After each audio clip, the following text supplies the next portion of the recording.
Bem-vindos, bem-vindas. Nós estamos aqui em mais um episódio do Tax Connection, TC para os íntimos. Hoje nós estamos num dia especial. Todos os dias são especiais, né? Mas hoje tá especial ao quadrado, porque a gente tem um convidado que a gente esperava muito e nós estamos no time completo pela primeira vez, né? Fernanda, Juliana, eu, e é uma alegria ver esse time todo aqui, e não podia ser de outra forma, né? Porque a gente tem aqui um convidado que é muito fera, precisamos de muitas cabeças para pensar junto com Luiz Roberto Peroba. Peroba, eu vou antecipar, Fê, assim, porque eu fico super entusiasmado com a ideia de estar com o atual presidente da Comissão de Contencioso Tributário da OAB de São Paulo. Uhum. O contencioso tributário é o nosso carro-chefe, né? A gente mete o dedinho em outras coisas também, mas é a nossa menina dos olhos, né? Então, é uma super alegria poder estar conversando com quem, na OAB, lidera esse tema nesse momento, organiza os eventos, provoca os pares, e a gente sabe da importância da advocacia privada no trato do contencioso tributário, né? E é exatamente disso que a gente vai falar com o Peroba hoje, não é, Fê? Já te passo a palavra. Bom, prazer enorme receber o Peroba aqui hoje. A gente está com o time completo e, na verdade, a gente pensou bastante. Esse tema que a gente vai discutir com você é uma coisa que eu, Paulo, Juliana, a gente fala de vez em quando, que nós todos vivemos a história do contencioso tributário desde que o mundo é mundo, né? A gente não precisa denunciar a nossa idade, mas a gente viveu. Então, existiu, pelo menos para mim, eu acho que esse é o ponto que a gente queria que você começasse a falar e contasse um pouco da sua história, da sua percepção, que para mim, assim, o contencioso tributário, há 15, 20 anos, né, atrás, era um contencioso de teses, em que os advogados, quando nasceu a Constituição Federal de 88, os advogados, eles exerciam um papel de predominância no contencioso na criação de teses jurídicas. Era isso que a gente tinha. Tanto que as principais decisões em matéria tributária lá atrás, em 92, PIS, COFINS, contribuição social sobre o lucro, enfim, todos esses grandes temas foram muito, o input veio muito da advocacia privada. E essa história, ao longo do tempo, né, as empresas entravam com as teses de enxurrada, a gente sabe, e ao longo do tempo isso se transformou, né? Então, a gente queria que primeiro você contasse um pouco como você vê a advocacia, né, privada de teses que nasceu lá atrás, como ela era lá atrás e como ela se transformou, o que mudou muito, né, Peroba? Então, a gente queria que você contasse primeiro um pouco dessa história, dessa sua experiência, para depois a gente avançar aí nas perguntas para você. Ju, só uma coisa, você quer completar alguma coisa antes do Peroba? Não, a palavra está com o nosso convidado. Muito bom ter você aqui, Peroba. Vamos lá, um prazer, Ju. Prazer estar aqui com vocês, Paulo, Fernanda. Eu também, quando fiz a conexão e vi que vocês três estavam aqui, foi uma alegria. Eu já acompanhei as outras edições aqui do Clube de Debates e quando percebi que os três estavam aqui, que são três queridos amigos, fiquei muito contente, porque acho que o papo vai ser muito bom. Esse é um dos temas que eu adoro discutir, ou seja, de alguma maneira tentar entender o histórico do nosso contencioso para que a gente possa ter uma visão mais clara do que foi acontecendo no Brasil ao longo dos últimos anos e por que a gente chegou nesse momento e quais são as características hoje em dia dos litígios tributários. Eu acho que eu posso talvez dar uma visão para vocês do que foi até um pouco a minha carreira. Eu completo hoje 30 anos, esse ano, 30 anos de escritório. Então, eu acompanhei bastante esse período. Eu comecei a trabalhar logo após a aprovação da Constituição de 88. Então, eu peguei esse momento inicial em que eu me dediquei efetivamente a esse contencioso de tese.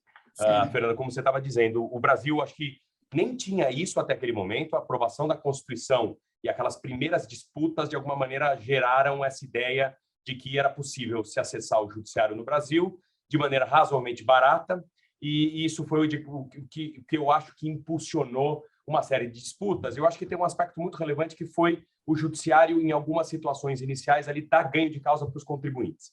Isso Sim. alimentou essa ideia de que era possível se ir ao judiciário com alguma facilidade, com uma certa rapidez naquele momento inicial, sem tanto custo, e você ter uma resposta positiva num rápido espaço de tempo. Essa era aquele momento que eu vivi no início de carreira.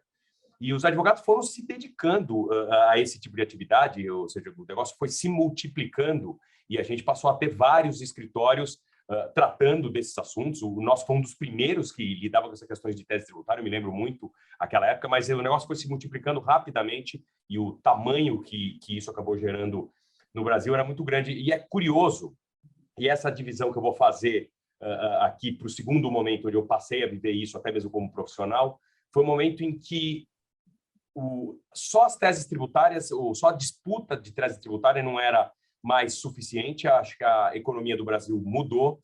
A carga tributária do Brasil, especialmente no período ali de Fernando Henrique, teve uma elevação importantíssima.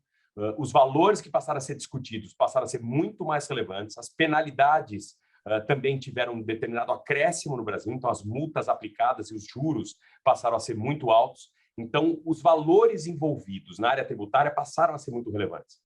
Não é por outra razão que o tema, a partir daí, passou a ganhar uma outra dimensão, e até mesmo nas empresas, eles foram migrando do departamento jurídico para o departamento financeiro. Hoje é muito difícil que eu encontre um departamento jurídico como cliente. Na grande maioria das vezes, eu falo mesmo com o diretor financeiro da companhia.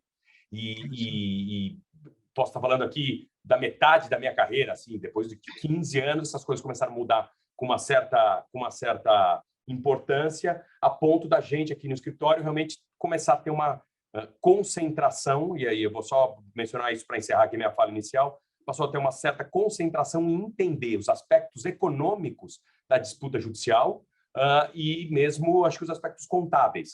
O nosso interlocutor passou a não mais ser exclusivamente o advogado da empresa, passou a ser também alguém que tinha um olhar fundamental para o custo da disputa, em que momento as coisas iam acontecer, antecipação de surpresas, como as contabilizações iam ocorrer, para que pudesse ter o prazo que essas disputas levariam, se eu tenho que dar garantia, se as garantias podem ser liquidadas antecipadamente, todas essas questões passaram a fazer parte da equação. Se eu for pegar uma apresentação minha de contencioso tributário no início da minha carreira e as que eu mando hoje, elas são completamente distintas, elas falam de coisas completamente diferentes. Uhum. É interessante só sublinhar, a gente não falou, mas eu acho que isso aí é um dado importante para quem está nos acompanhando, a dimensão, né, do trabalho desenvolvido pelo Peroba, porque ele são 30 anos no Pinheiro Neto, não é? Exatamente, no Pinheiro Neto. Eu trabalhei 1 ano só num escritório americano e eu conto aí no meio como se fosse 30 anos. São 29 anos esse ano que eu fiquei no escritório americano, mas Pinheiro Neto que me enviou para lá. Sim, sim, que é uma das casas que tem o nome gravado, sem dúvida nenhuma, né, na história, nesse ciclo histórico, né, do direito tributário e migrado para o contencioso, né? Aquele direito tributário que a gente enxergava pré-Constituição e com a Constituição tornado assim, muito mais vivo no ambiente do contencioso, pós-Constituição, tem, sem dúvida nenhuma, uma marca aí muito forte de vocês, né? Eu queria só deixar esse registro, porque a gente não fez o comentário de início, mas não é pouca coisa. Não, e sabe o que é curioso, viu, Paulo? É importante o registro, não só pelo nome do escritório, mas um pouco pela história, e eu conto aqui rapidamente. Sim.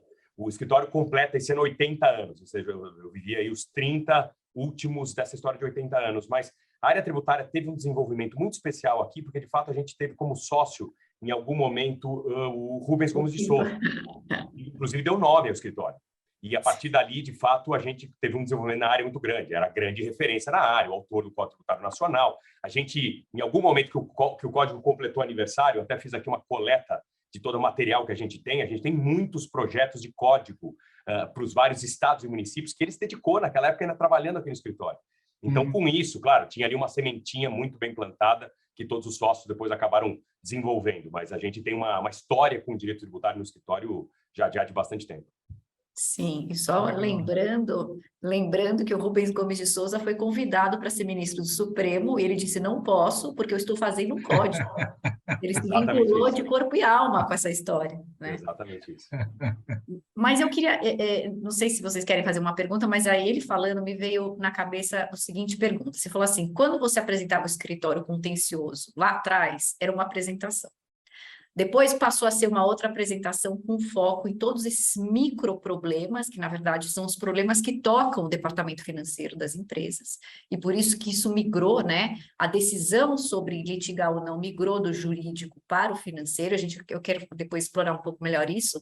Mas você acha que se você fosse fazer uma apresentação hoje, nova, do contencioso para os seus clientes. O possível cliente. Você acha que teria uma terceira etapa, que é um contencioso hoje misturado com a transação NJP e resoluções mais consensuais, em que o advogado, ao fazer uma petição inicial, tem que ficar de olho, já tem que pensar que isso pode um dia virar uma transação de contencioso ou brechas para um NJP. Você faria uma apresentação diferente hoje? Você dividiria em 3 marcos ou não? A pergunta é ótima e esse terceiro marco ele já acontece.